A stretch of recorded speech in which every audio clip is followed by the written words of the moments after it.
This included a series of federally funded experiments in which unsuspecting hospital patients were injected with plutonium. Many details of MKUltra experimentation were disclosed during a public hearing before the advisory committee. I'm going to start. My name is Valerie Wolf. In listening to the testimony today, it all sounds really familiar. I am here to talk about a possible link between radiation and mind control experimentation that began in the late 1940s. The main reason that mind control research is being mentioned is because people are alleging that they were exposed as children to mind control, radiation, drugs, and chemical experimentation, which were administered by the same doctors who are known to have been involved in conducting both radiation and mind control research. Written documentation has been provided revealing the names of people and the names of research projects in statements from people across the country. It is also important to understand that mind control techniques and follow-ups into adulthood may have been used to intimidate these particular research subjects into not talking about their victimization in government research. People talk about MKUltra in two senses. It's kind of like an umbrella term for all mind control programs. But technically, it's just a specific program that ran from the 50s into the 60s. And it stopped in 64. Therefore, MKUltra could not be operational today. But something like MKUltra with a different name surely must be. And I don't think there's any doubt in my mind at all that clearly mind control methods are used at Guantanamo Bay. I mean, there's all the hallmarks of mind control. There's hooding, there's forced sitting positions, there's sensory deprivation, sleep deprivation, all kinds of attacking the person's belief system, sexualizing the interrogation, subjecting them to things that go against their religious faith, probably hallucinogens and drugs, can't document that, waterboarding. So all the components of a mind control program are in place there. The hearings weren't really about that, and the women didn't have solid documentation, but they told the kind of stories that I hear over and over from mind control victims.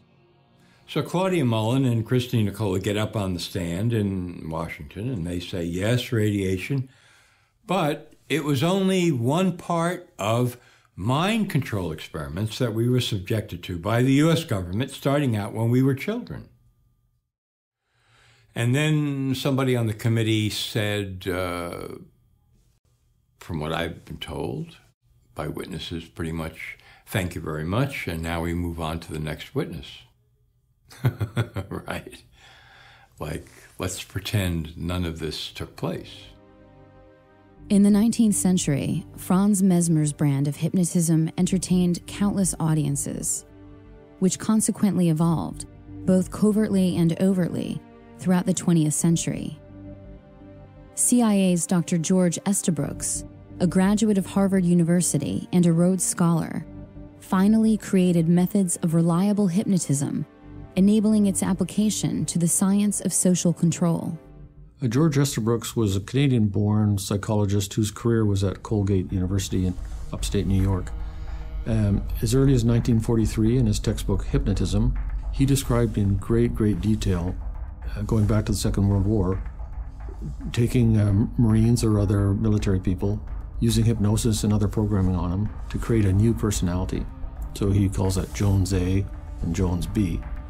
And the new program personality would be given an assignment, which could be a courier, penetration, any kind of assignment. And the out front regular person would have total amnesia, complete lack of knowledge of the assignment. Estabrooks was a leading authority on hypnosis, programming soldiers during World War II to act as couriers, who were not aware they were hypnotized operatives on a mission. In this manner, the OSS targeted political objectives through the covert methods of assassination and espionage, leveraging the science of hypnotism. Where hands-off hypnotic and pharmacological methods fail, the physical application of actual electrical stimulus directly to the brain becomes the next logical step. In 1964, Yale neuroscientist Jose Delgado implanted radio-controlled electrodes into the brain of an aggressive bull in an attempt to control its behavior in a ring with a matador. With the push of a button, Delgado himself was able to stop the bull in mid-charge. He didn't stop with the bull, but also conducted experiments on cats, monkeys, and even human test subjects. You had people as young as 11 he was doing this to. One was a 16-year-old girl, and there's pictures in his books where she's kind of staring off into space, vacant. Another, she's strumming on a guitar. Another, she's pounding on the wall, all based on what button he's pushing on the transmitter box.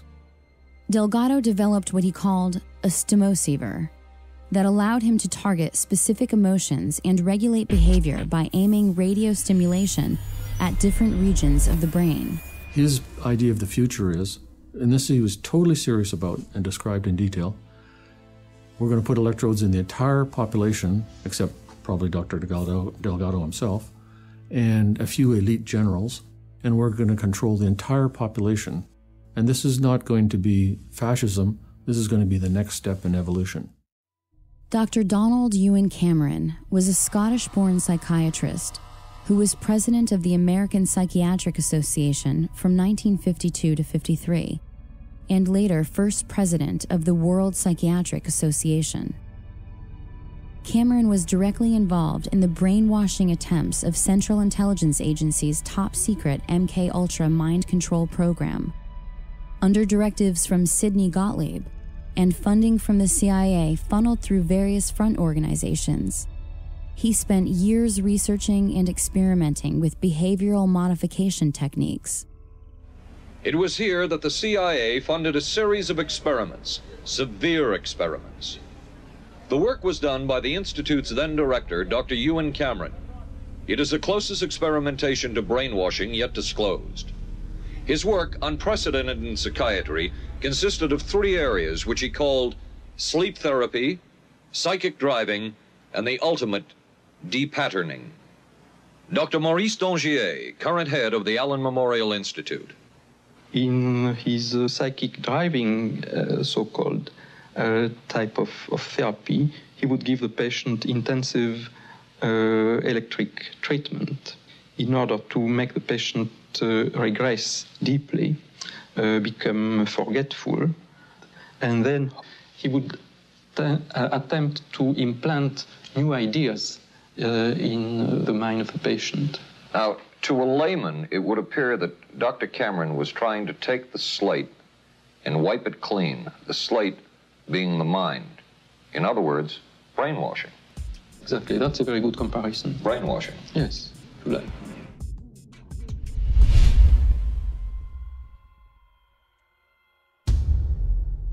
Secure your copy today at Infowars.com.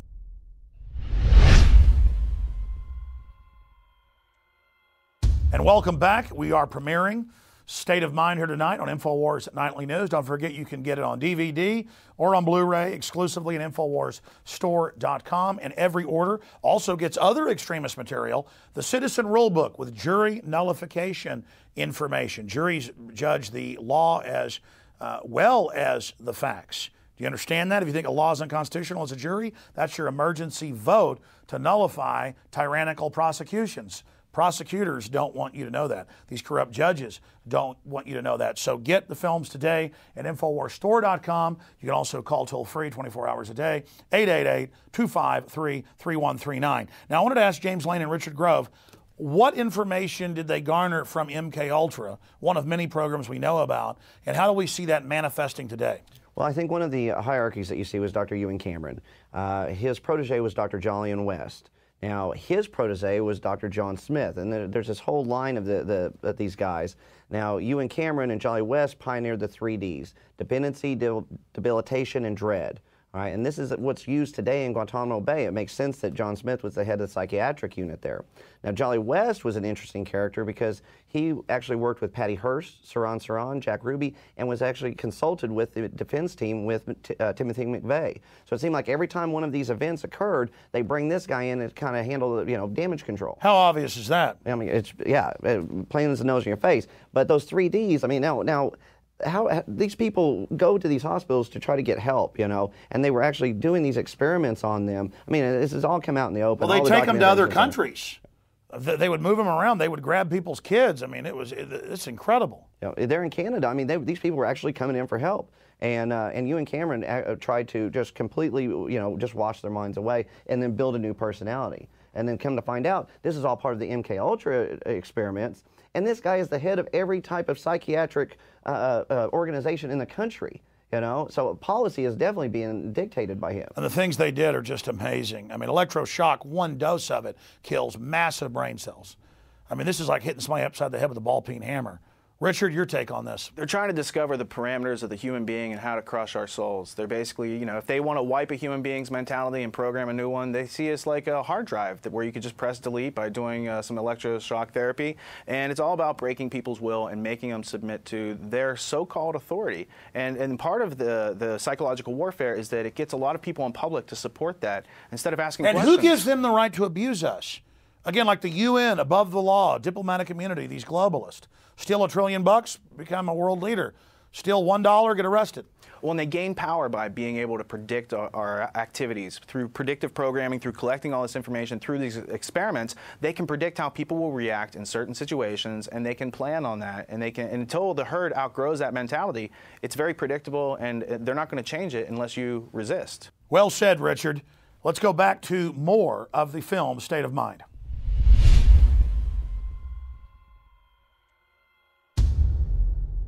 Secure your copy today at Infowars.com.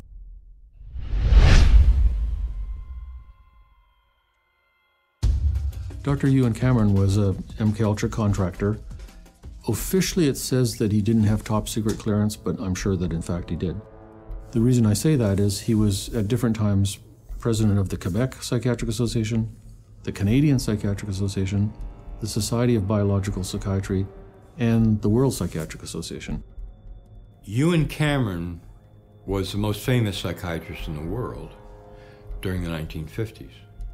You name a psychiatric association of any size or scope, he was the president of it. He became a psychiatrist.